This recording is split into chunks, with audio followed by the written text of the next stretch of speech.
नमस्कार जय Jagannath mama's kitchen को आपण मन को स्वागत। फ्रेंड्स मु आज नहीं आसी गांठियार रेसिपी।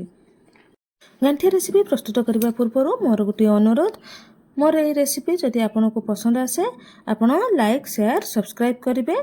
जदि किसी आपण सजेस्ट करने चाहिए कमेंट रे आपण सजेस्ट करेंगे। सजेस्ट करने द्वारा वीडियो करने मत उत्साह मिले, तेणुक आपण कमेंट रे आपणकर सजेशन दे पारिबे। आसतु प्रस्तुत करवा गांठिया। गांठिया प्रस्तुत करने मुझे 2 कप अटा नहीं जाइए। स्वाद हिसाब से लुण दे देछि। 2 कप अटारे हाफ कप ऑयल दे देछि, रिफाइंड ऑयल दे देछि।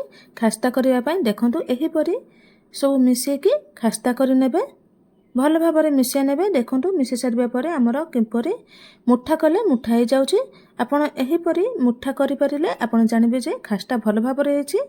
वर्तमान अल्प अल्प पानी दे एही अटा को गुळे नबा।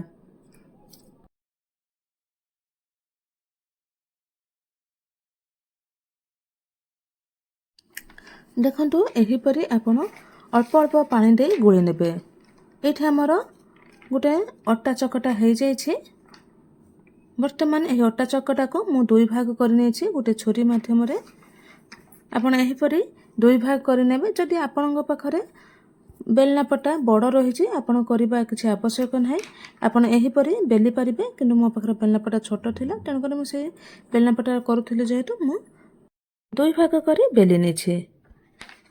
देखंतु एहीपरि बेली नेबे। मोटा करे रखिबे, पतला जम्मा भी करिबेनी।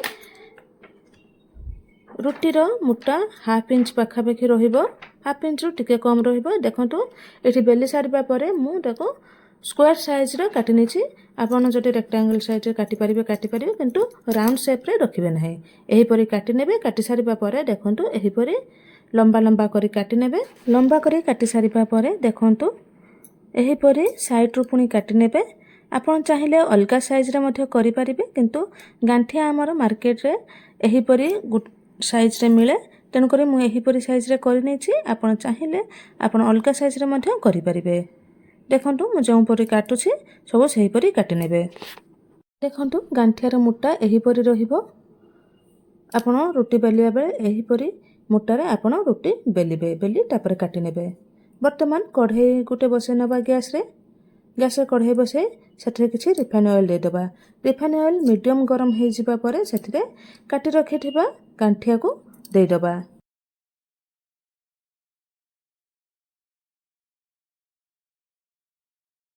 गांठिया सब तेल रे दे सारिबा परे गैस को जमा हाई करबा नाही, मीडियम रे रखिबा। नहले गांठिया पुड़ी जिवो, किंतु भितर क्रिस्पी हेबो नाही। तेणु करे गैस को मीडियम रे रखिबे, नहरे लो रे रखिबे, सिम कर देबे गैस। गांठिया गोटे साइड हो सारिबा परे स्पैचुला साहाय्य रे एहीपरि नौटे नेबे। एहीपरि एपट सेपट करी बारंबार नौटे आपण गांठिया को छाणी नेबे।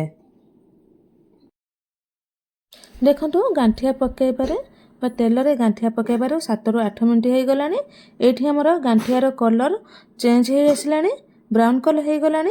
वर्तमान गांठिया को छाणी नबा। आपण को आउ केउ रेसिपी वीडियो आवश्यक आपण कमेंट रे जणाई परिबे। आपण केउ डिस्ट्रिक्ट केउ शहर रु देखुचंती ताहा भी आपण कमेंट रे जणाइबे। कमेंट रे जणाइबा द्वारा मु जानि परिबी मोर वीडियो केउ पर्यंत जाइछि। आ मु सेमानको कमेंट माध्यम रे धन्यवाद जणाई परिबी। देखंतु एठी कथा बा समय मध्यरे मु छाणी नेछि। छाणी नै सारिबा परे आउ थरे मु गांठिया सब तेल रे दे देछि। दे पूर्व परे 7-8 मिनिट परे ताहाको मध्य छाणी नेछि। देखंतु एठी मु सब जाक गांठिया छाणी नेछि। केते बढ़िया कलर आसीछि देखंतु। वर्तमान गांठिया पई सिरा प्रस्तुत करिबा। मु एठी 2 कप अटा रे गांठिया प्रस्तुत करथिली, तेनु 1 कप चीनी नेछि। आपण चाहिले अधिक मध्य नै परिबे, किंतु 2 कप अटा पई हमर 1 कप चीनी परफेक्ट रहिबो। 1 कप चीनी रे मु 2 रु 3 चमच पानी दे देछि। दे भल भाबरे फुटे नेछि। देखंतु एहीपरि चीनी को भल भाबरे फुटे नेबे।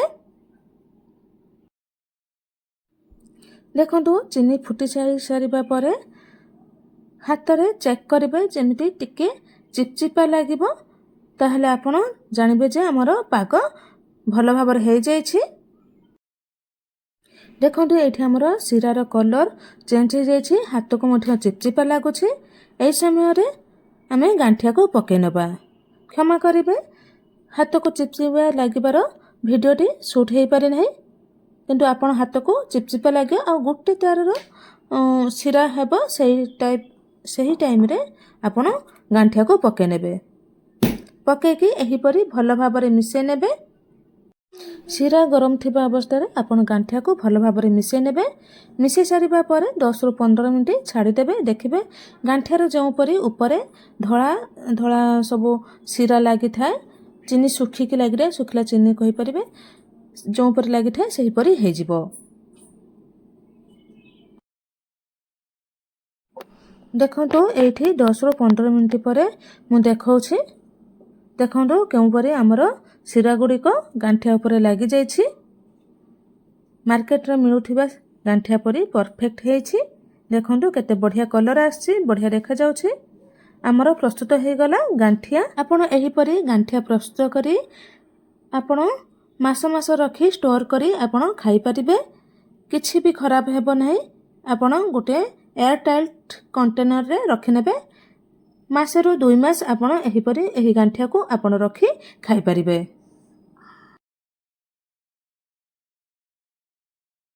जदि आपण घरे एही परी परफेक्ट गांठिया प्रस्तुत करि परिबे ताहले मार्केट रो काहे किनिबे एही रेसिपी को फॉलो करी घरे गांठिया बनांतु किपरि लागला कमेंट रे जणांतु जदि आपण को आउ किछि रेसिपी वीडियो आवश्यक होउछि आपण कमेंट रे जणाई परिबे जदि आपण को एही गांठिया रेसिपीटी भलो लागि थाए लाइक शेयर सब्सक्राइब करिवे रहुछि धन्यवाद जय जगन्नाथ पुणी थरे देखाबो आउ एक नुआ रेसिपी वीडियो रे टिल देन बाय बाय।